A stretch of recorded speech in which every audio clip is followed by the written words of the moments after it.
Hello friends, welcome back to my YouTube channel. आज की इस वीडियो में हम बात करेंगे यहाँ पे डेपुटेशन प्रोसेस के बारे में कि आप एक जॉब में रहते हुए डेपुटेशन पे कैसे अप्लाई कर सकते हैं, या हम बात करेंगे कि कौन कौन सी ऐसी चीज़ें हैं जिनको आपको खासकर ध्यान रखना चाहिए अगर आप डेपुटेशन के लिए अप्लाई कर रहे हैं। तो रिसेंटली अभी मैंने एक पोस्ट के लिए डेपुटेशन के लिए अप्लाई किया था और उसका प्रोसेस मैंने कंप्लीट कर लिया है और इंटरव्यू के लिए भी यहाँ पे कॉल लेटर आ चुका है। तो इसीलिए मुझे लगा कि यार क्यों ना इस पर एक वीडियो बनाई जाए कि डेपुटेशन पे जो भी जॉब में रहते हुए जाना चाहते हैं तो वो कैसे यहाँ पे जा सकते हैं। हालांकि इसका कोई बहुत ऐसा लेंथी और भारी भरकम प्रोसेस नहीं है जो मैं आपको बताऊं, बट फिर भी आपको बता देता हूं कि मैंने क्या क्या स्टेप्स को फॉलो किया था और कौन सी चीज़ें हैं जो मैंने यहाँ पे फेस की थी, उनको आपको ध्यान में रखना चाहिए अगर आप भी डेपुटेशन के लिए अप्लाई करना चाहते हैं। तो अगर आप इस वीडियो में इंटरेस्टेड हैं तो वीडियो को आप शुरू से लेके एंड तक देखें ताकि आपको सही और कंप्लीट इन्फॉर्मेशन यहाँ पे मिल सके। तो चलिए स्टार्ट करते हैं आज की इस वीडियो को।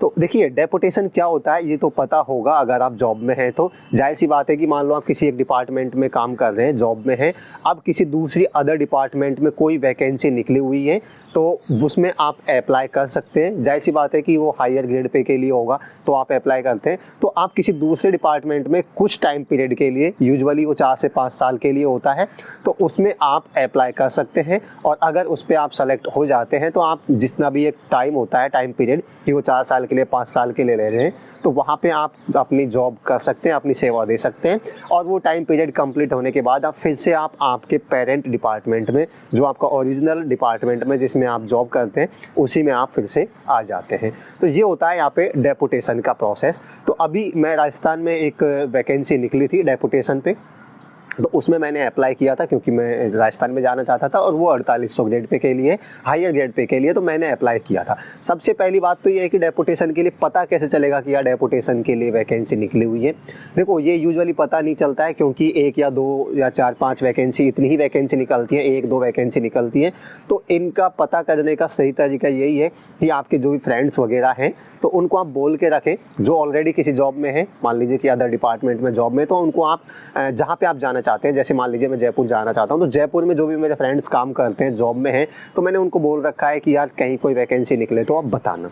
क्योंकि ये एक ऐसा डेपुटेशन, एक ऐसा है जिसमें आपको फ्रेंड्स के थ्रू या जो ऑलरेडी जॉब में है, जिस डिपार्टमेंट में वैकेंसी निकली है, उनके थ्रू जल्दी पता चलता है।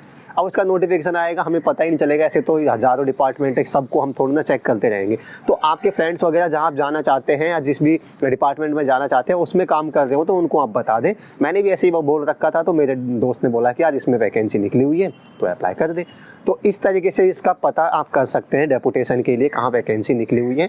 तो एक बार आपको पता चल गया है कि इस पर वैकेंसी निकली है तो आप उसका जो भी नोटिफिकेशन है, जो भी एडवर्टाइजमेंट है, उसको आप पढ़ लें। उसमें जो भी टर्म्स कंडीशन है उनको आप ध्यान में रखें, क्योंकि उसमें कुछ शर्तें लिखी हुई होती है कि आपको इस ग्रेड पे का आपको होना चाहिए, इस ग्रेड पे आप ऑलरेडी होने चाहिए, या आपका इतना एक्सपीरियंस होना चाहिए, तभी आप इसके लिए अप्लाई कर सकते हैं। तो उसमें कुछ चीज़ें लिखी होती है, तो उनको आप ध्यान से यहाँ पे पढ़ लें।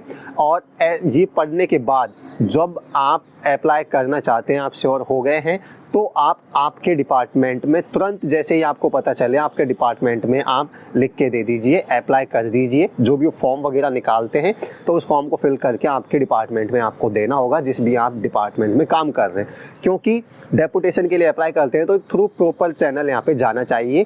मान लीजिए जिस भी डिपार्टमेंट में वैकेंसी निकली है तो वहाँ पे जो एप्लीकेशन फॉर्म जाएगा ना, फिल करके जो फॉर्म वो निकालेंगे उसको आपको फिल करना होगा और फिल करके आपकी ऑफिस में वो सबमिट करवाना होगा। ऑफिस में वो प्रॉपर उसके लिए बाकायदा डेपुटेशन के लिए फाइल चलेगी, जो आपका कॉम्पिटेंट अथॉरिटी है उससे अप्रूव्ड होगा वो एप्लीकेशन, उस पर साइन होंगे और उस ऑफिस के थ्रू, जो भी आपकी कॉम्पिटेंट अथॉरिटी है उसके थ्रू, वो कहने का मतलब आपका जो एडमिन सेक्शन है उसके थ्रू वो फॉर्म है जो उस सेक्शन में जाएगा। तो थ्रू प्रॉपर चैनल आपको भिजवाना होगा। तो ये ध्यान रखें कि जैसे ही आपको पता चले और आप श्योर हो जाए कि मुझे अप्लाई करना है तो आप तुरंत ये काम करवा दें, क्योंकि एडमिन वाले इसमें काफ़ी टाइम यहाँ पे यूजुअली ले लेते हैं। क्योंकि डेपुटेशन का मतलब है कि आपका एक एम्प्लॉय जा रहा है, तो जा रहा है तो यूजुअली जैसी बात है कि हर कोई नहीं चाहता कि यहाँ पे एम्प्लॉय जाए या कम हो। चाहते तो हैं, ऐसा कोई नहीं रोकेगा आपको, कोई मना नहीं कर सकता। आप हायर ग्रेड पे के लिए अप्लाई करना चाहते हैं अच्छी अपॉर्चुनिटी के लिए तो कोई मना नहीं कर सकता।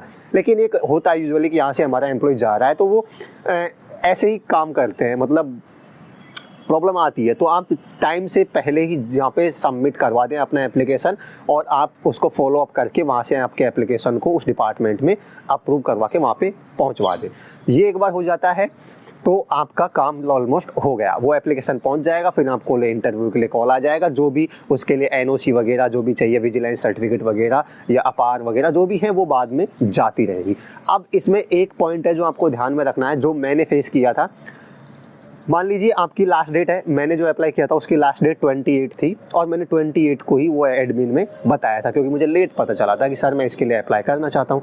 तो उन्होंने क्लियर मना कर दिया कि इसकी लास्ट डेट तो आज है, हम ये नहीं कर सकते, इसमें टाइम लगेगा, हम इसको कैसे फॉरवर्ड करेंगे, अभी अप्रूव करवाएंगे सीए से, अभी जो भी हमारी अथॉरिटी है कॉम्पिटेंट अथॉरिटी, तो उसमें टाइम लगेगा। तो इसमें एक पॉइंट विशेष का ध्यान रखना है, बहुत लोग इसका ध्यान नहीं रखते, और मैंने इसको ध्यान में रखा और इसी बात को, इसी पॉइंट को मैंने समझा के एडमिन के सामने रखा था और वो मान गए थे, और मैंने लास्ट डेट के दिन ही फॉर्म सबमिट किया था, फिर भी मेरा काम हो गया। वो है एक एडवांस कॉपी। एक एडवांस कॉपी का ऑप्शन होता है। मान लीजिए लास्ट डेट 28 है और आप 28 या उससे एक दो दिन पहले ही सबमिट करवा रहे हो, आपको लेट पता चला तो आपने एडमिन में लिख के दिया, एप्लीकेशन सबमिट किया, तो अब वो अप्रूव होगा और वो फिर वहाँ पहुँचेगा, उसमें तो काफ़ी टाइम लग जाएंगे, 10-15 दिन लग जाते हैं। लेकिन उसमें लिखा होता है कि जो भी लास्ट डेट है उस तक आपका एप्लीकेशन फॉर्म आ जाना चाहिए एडमिन से अप्रूव होके। तो उसमें क्या होता है, एक एडवांस कॉपी का ऑप्शन होता है कि आप एडवांस कॉपी, यूजुअली सब जगह होता है, आप एडवांस कॉपी दे सकते हो आपके जहाँ भी वैकेंसी निकले उस डिपार्टमेंट में। एडवांस कॉपी का मतलब क्या है कि आपका फॉर्म है पूरा, वो फिल करवा के आपको दे देना है, बस उस पर आपका जो कॉम्पिटेंट अथॉरिटी रहेगा उससे अप्रूव नहीं होगा, उसके साइन नहीं होंगे, आप उसको सबमिट करवा सकते हैं, उसके बेस पे ही आपका एप्लीकेशन कंसिडर कर लिया जाएगा। और एडवांस कॉपी का मतलब है कि अभी जो ओरिजिनल जो फॉर्म है वो आपके एडमिन से, आपके जो कॉम्पिटेंट अथॉरिटी है वहाँ से अप्रूव्ड होके 10-15 दिन में जो भी प्रॉपर प्रोसेस है, प्रॉपर चैनल उसके थ्रू आ जाएगा, तब तक आप उस फॉर्म को कंसिडर कर लीजिए।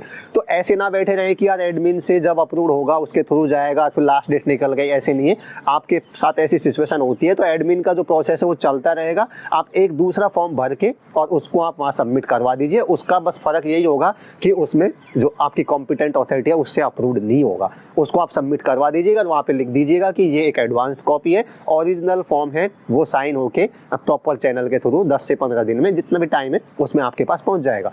तो ये मैंने ऐसा किया था और ये काम भी किया था, ये हुआ भी था। बट ये एक ऐसा पॉइंट है जिसका लोगों को ज़्यादातर पता नहीं होता है कि ऐसा एडवांस कॉपी वाला भी ऑप्शन होता है। मैं जैसे ही गया था मुझे क्लियर मना कर दिया कि लास्ट डेट भी उसकी निकल चुकी है, आज लास्ट डेट है, अब कैसे होगा, अब नहीं होगा। मैंने उनको समझाया था कि देखो इसमें एडवांस कॉपी का ऑप्शन भी लिखा हुआ है, मैं एडवांस कॉपी दे चुका हूँ वहाँ पे, और ये जो कॉपी है आपको जितना टाइम लगता है 10 से 15 दिन में, उसका आपका टाइम लीजिए, प्रोसेस कीजिए और उसको पहुँचवा देगा। क्योंकि मैं ऑलरेडी एक फॉर्म वहाँ पर सबमिट कर चुका था और उसमें मैंने लिख दिया था कि जब ओरिजिनल फॉर्म है वो अप्रूव हो जाएगा सेक्शन से तो आपके पास वो पहुंच जाएगा। तो ये काम कर रहा है, ये होता है, बट लोगों को इसका पता नहीं होता है। तो ये आप ध्यान में रखें, बस आपका फॉर्म एक बार प्रॉपर चैनल के थ्रू वहाँ पे पहुँच गया तो आपका फॉर्म कंसिडर कर दिया जाएगा।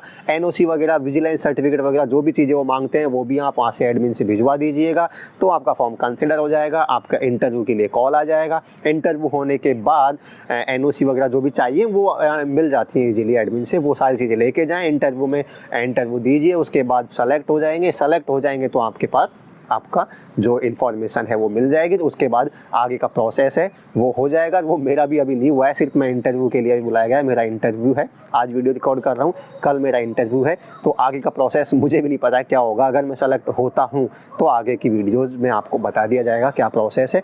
लेकिन ये एक ऐसा कुछ पॉइंट्स थे जो मैंने आपको बताए थे जो आपको विशेषकर ध्यान में रखने हैं।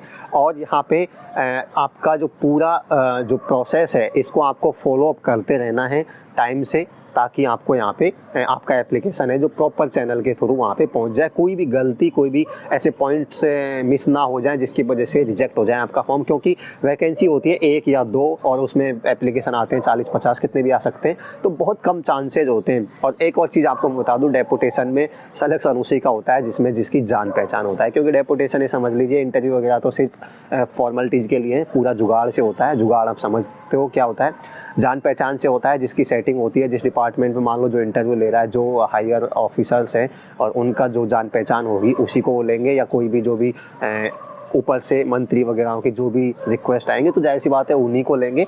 तो इसमें जुगाड़ चलते हैं, बट कोशिश करने में क्या जा रहा है, मैं कोशिश कर रहा हूँ, इसमें क्या जा रहा है। अब जुगाड़ मेरा इतना है नहीं, बट देखते हैं क्या होता है, आगे आपकी वीडियोज में आपको बता दिया जाएगा।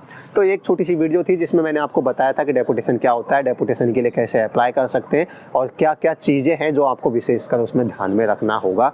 और आगे का प्रोसेस आगे की वीडियोज़ में बता दिया जाएगा।